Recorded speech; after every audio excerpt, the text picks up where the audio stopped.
I also started doing और jobs. हम tele calling में घुस गए. मैं ऐसे बोलती थी, हेलो नमस्ते, मैं रिधिमा पंडित बोल रही हूँ और आज मैं आपको इनवाइट करना चाहूंगी. ठक, कोई काट ही देता था फोन. मुझे जैसे ऑडिशन का पता चलता था तो मैं ना टेढ़ा मेढ़ा मेकअप लगाकर उस ऑडिशन पे पहुंच जाती थी अपने लंच ब्रेक में. जब मुझे उस शो के ऑडिशन के लिए कॉल आया था तो मैं काफी ओवर कॉन्फिडेंस में चली गई थी. मैं बोला okay I can do it. क्या है, कैसे बात करना है, रोबोट की तरह? हाँ मैं कर लेती हूँ. और मैं वहां गई और मैंने बोला जी हाँ. तब मेरे प्रोड्यूसर ने कहा कट. जो सारा कॉन्फिडेंस था वो पानी पानी हो गया. Now I am going to talk about something which is very it's a very difficult phase of my life.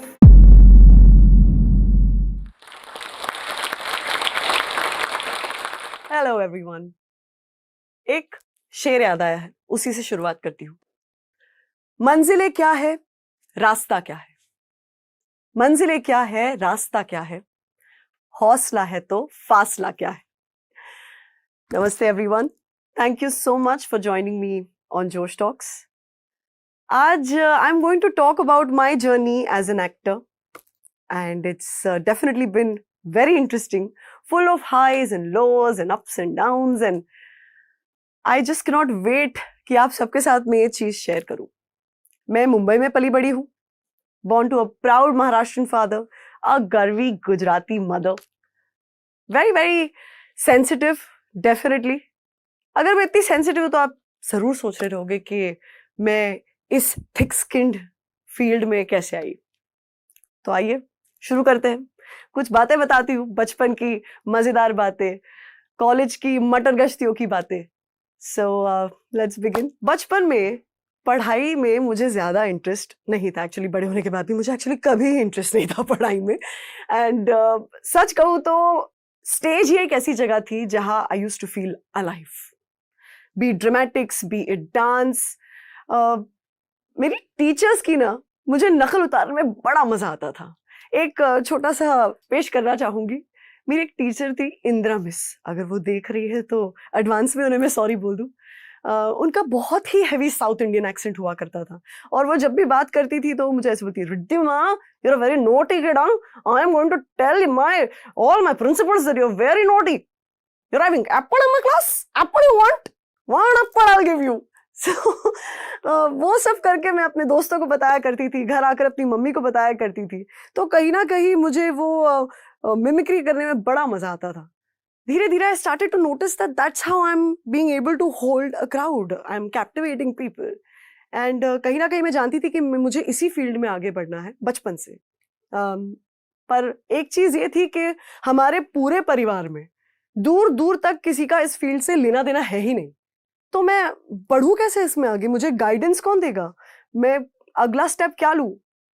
Anyway, education का बहुत ज्यादा इंपॉर्टेंस रहा है हमारे घर पे, तो पढ़ना तो बहुत जरूरी था ही. Cut to when I was 18, मेरे सारे दोस्त काम करना शुरू कर दिया उन्होंने. और जॉब, स्मॉल जॉब्स, जो भी है, पार्ट टाइम जॉब्स. इसीलिए हमेशा कहते हैं संगत का असर बहुत जरूरी है, बिकॉज उन्हें देखकर मुझे मन कर गया कि यार मुझे भी काम करना है. आई ऑल्सो स्टार्टेड डूइंग और जॉब्स. हम टेली कॉलिंग में घुस गए. मैं ऐसे बोलती थी, हेलो नमस्ते, मैं रिधिमा पंडित बोल रही हूँ और आज मैं आपको इनवाइट करना चाहूंगी. ठक, कोई काट ही देता था फोन. उस वक्त बड़ा खराब फील होता था, बट उस वजह से आज मैं कभी ये नहीं करती. Coming back to how I started doing these odd jobs, वहां पर एक वो एक्साइटमेंट नहीं मिल रहा था मुझे. मुझे घर पे बताना भी था कि मुझे इस फील्ड में आगे बढ़ना है और मेरा दिल हमेशा खिंचाव जो था वो थिएटर की ओर था. Hindi being my first thinking speaking language, मुझे हिंदी थिएटर में ही आगे बढ़ना था. तभी आई केम अक्रॉस नादिरा बब्बर जीज एकजुट थिएटर ग्रुप. मैंने उनके साथ अपना सफर शुरू किया. मैं तकरीबन उनके साथ 1.5 साल तक थी. मैंने काफी सारे प्लेज में उनके साथ एक्टिंग की और वो एक एक्सपीरियंस माइंड ब्लोइंग था. बट फिर बात आ गई कि अब अगला स्टेप क्या, कैसे आगे बढ़े, पे चेक्स कहाँ से आएंगे, creativity yes of course, but आगे कैसे बढ़ूं? जॉब तो चाहिए, एजुकेशन तो फिनिश करना है. तभी I went ahead, I did my measures in sociology. मैंने एक पोस्ट ग्रेजुएशन कोर्स किया इन इवेंट मैनेजमेंट, जो मुझे बिल्कुल मजा नहीं आया, आई स्वेयर. बट देन कहीं ना कहीं कहते हैं ना, stars get aligned and I got into celebrity management, which is artist management. कई बहुत सारे अच्छे आर्टिस्टों को मैनेज किया, जिनका मैं नाम लेना चाहूँगी। मैंने सोनू सूद को मैनेज किया है, रवीना टंडन को मैनेज किया है। बहुत ही अच्छे इंसान है वो, और कुछ बहुत अच्छे नहीं भी थे, पर खैर छोड़ो, उनका नाम नहीं लेते। पर उनसे भी बहुत सीख मिली, क्योंकि कैमरा के पीछे रहने से ये पता चला कि जब कैमरा के सामने जाओगे तो ऐसी कौन सी चीज़ें जो नहीं करनी है। आज I am most known for my professionalism is because I have learn from the best, camera के पीछे रहकर। कमिंग टू माई टाइम और stint as an artist manager, बहुत ही मज़ेदार रहा है। वो जॉब एक ऐसी थी जिसने मुझे बहुत ही स्ट्रीट स्मार्ट कर दिया। आई ट्रैवल्ड द वर्ल्ड, बहुत सारी गालियाँ खाई, काम सीखा। पर like I said, acting has been my first love, right? So I was always finding one way or the other. तो जैसे ही कहाँ से कुछ ऑडिशन का पता चलता था ना, मैं पहुंच जाती थी। Not invited, definitely not on the call sheet, but मैं आ जाती थी। Not fit. Sorry, you don't fit. Rejection. Hours of waiting. 3 घंटे एक ऑडिशन रुकने के बाद बोलते थे, you don't fit, but okay. चलो, क्या देखेंगे भी नहीं। थोड़ा हार्ट ब्रेकिंग होता है। आज मुझे लगता है कभी अगर मुझे वो मौका मिले किसी को आगे बढ़ाने का, तो I think it would be very nice. मुझे याद है जब मैं ऑफिस में जाया करती थी, तो मैं बस ऐसे ही ऑफिस में जैसे इंसान एक जाता है, नॉर्मल फॉर्मल कपड़े पहन के मैं जाती थी। और फिर पता नहीं मुझे जैसे ऑडिशन का पता चलता था, तो मैं ना टेढ़ा मेढ़ा मेकअप लगाकर उस ऑडिशन पे पहुंच जाती थी अपने लंच ब्रेक में। तो मेरे कुछ कलीग्स थे जो थोड़े, जिसे कहते हैं जेलस या बिच्ची थे। वो लोग ने जाकर मेरी कंप्लेन कर दी एचआर को कि ये कहाँ जाती है, आती तो नॉर्मल है, लंच ब्रेक में एकदम थोड़ी, मतलब एक्चुअली उस वक्त तो I wouldn't consider my self glamorous at all. I wish I could share a picture. I wasn't glamorous at all. पर मेरी कंप्लेन की गई, तो मेरी एचआर ने मुझे पकड़ लिया, बोला तुम कहाँ जाती हो। पर धीरे धीरे जैसे कि सबके जो डाउट्स थे मेरे पर, वो डाउट्स का बोझ उठा उठा के मैं फिर भी डटी रही। मैं हर ऑडिशन पे जाती थी जहां मुझे पता चलता था। फिर एक दिन ऐसा है कि मैं बोला छोड़ दो यार, नहीं हो रहा है, बी रियलिस्टिक। जो फील्ड में आ गए हैं उसमें at least don't be what is it, her field में अच्छा बनने जाओगे तो जिसमें हो वो नहीं कर पाओगे, तो let's focus on this. But पता नहीं कैसे मुझे मेरी पहली एड मिल गई, and that was for Dove soaps. And Dove would never cast an actor. They were very clear कि हम अगर किसी को कास्ट करेंगे तो it would be someone who is actually from a profession, who is a normal person. And I was an artist manager, so it worked out wonderfully. And वो जो ad जब मुझे मिला, I swear मुझे जब कहा गया कि आप शॉर्टलिस्टेड हो, मैं बोला अभी छोड़ दो, वो तो भी मुझे नहीं करना है, बिकॉज क्या फायदा, कभी सिलेक्ट तो होती नहीं। इतनी मैं निराश हो चुकी थी।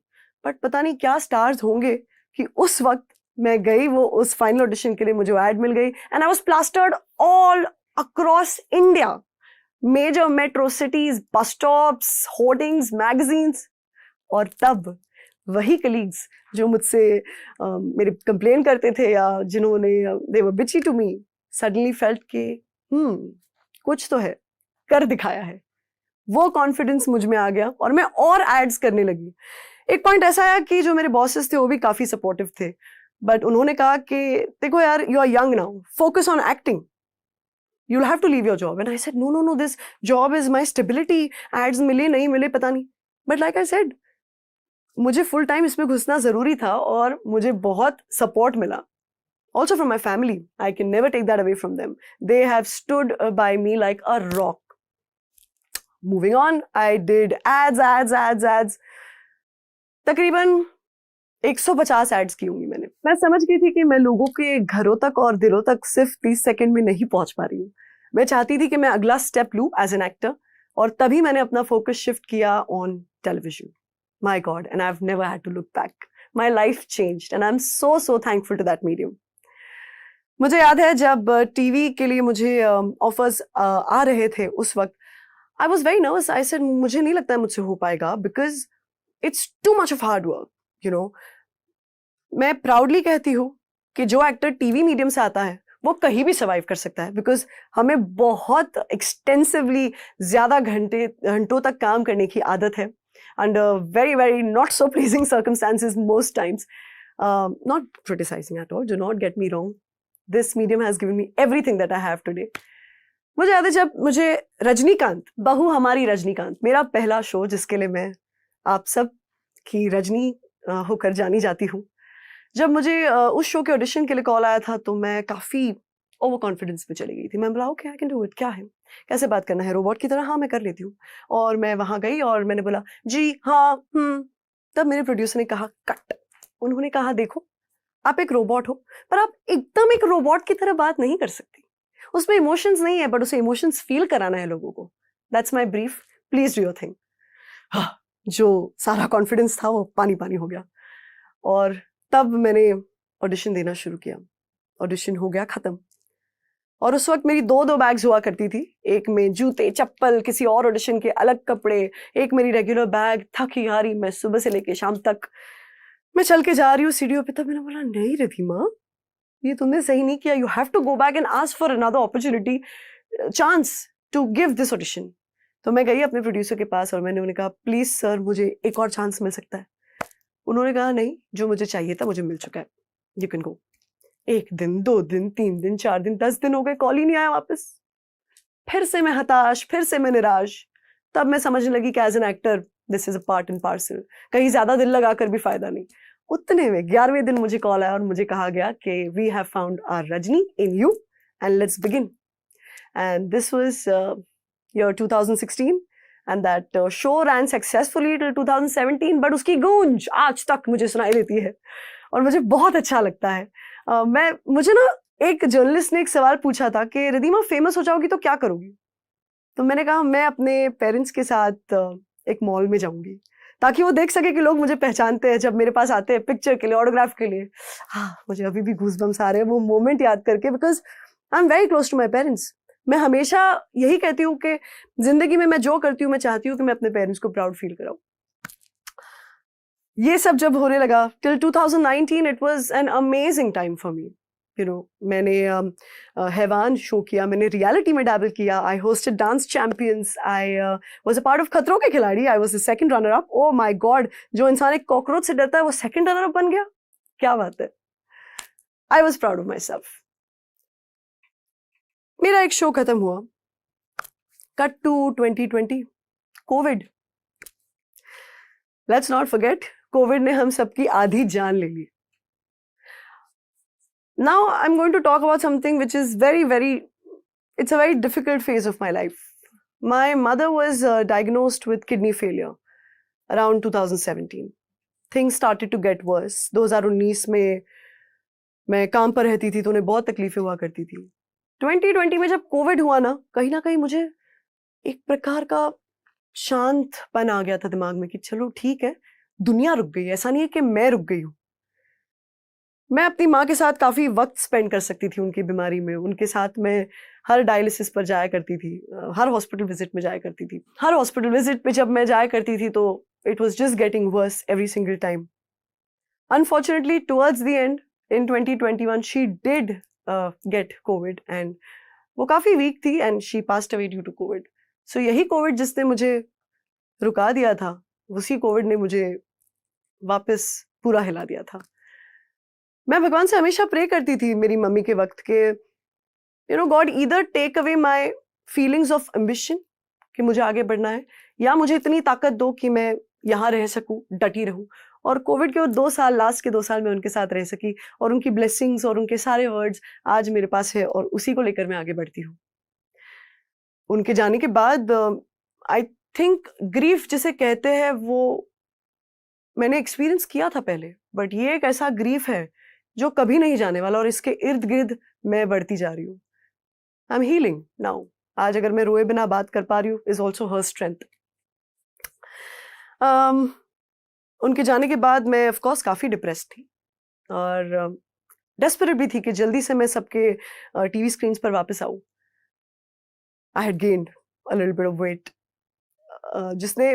जिस एक्टर को आप एक तरीके से, एक एक्टर का मुझे ऐसा लगता है कि सबसे बेस्ट पार्ट ये है कि उन्हें मेंटेन ही रखना है जो वो पहले दिखे थे, जितना हो सके they have to look closest to that, that's our task.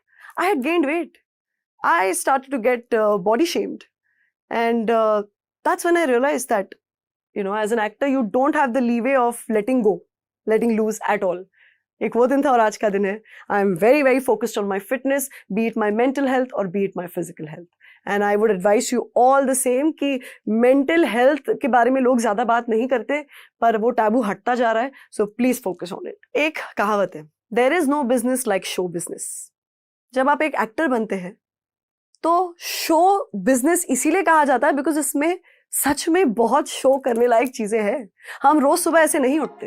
There is a team behind us, the hair, makeup, हमारे स्पॉट जो हमारे लिए पानी लेकर आते हैं जब हम धूप में खड़े रहते हैं, तो it all looks glamorous, but it's not at all just glamorous, it's a lot of hard work. हमें अगर रोना भी है तो सुंदर दिखते हुए रोना है, धूप में जाना है, कीचड़ में जाना है, सब करना है, आग में कूदना है। Yes of course there are people who help us do it, there are stunt doubles, there are right action directors, but जैसे कि मैंने कहा शो बिजनेस में हम we don't wake up looking like this. There's a lot of investment that goes in, and for investment you all need an earning, a living, a lot of money. It's not easy for an actor. A lot of people, आप देखोगे depress हो जाते हैं because वो lifestyle maintain नहीं कर पाते। मेरा तो हमेशा हमारे पूरे परिवार का एक फंडा रहा है, थोड़ा है, थोड़ी की जरूरत है, बट इस फील्ड में आके वो थोड़ा सा चेंज हो जाता है, थोड़ा सा इस फील्ड में आके चेंज हो जाता है, and at the same time हमें वो रोल्स नहीं मिलते जो हमें चाहिए। But acceptance is the key. Sometimes you have to accept, and you have bills to pay. You have to keep moving ahead. You have to take up things which is going to support your lifestyle in that point in time. मैं बड़ी हताश थी, बड़ी नाराज थी कि मुझे क्यों अच्छे कैरेक्टर्स, पार्ट्स नहीं मिल रहे हैं टू प्ले। बट कहते हैं ना, देयर इज ऑलवेज अंधेरे के बाद हमेशा सुनहरी सुबह आती है। मेरी जिंदगी में अब जाकर वो सुनहरी सुबह आई है। अच्छे रोल्स ना मिलना, डिप्रेस हो जाना उस बात को लेकर, आज जाकर एक फिल्म मिलना जिसके बारे में मैं आपको ज्यादा नहीं बता सकती अभी, पर बहुत जल्द बताऊंगी।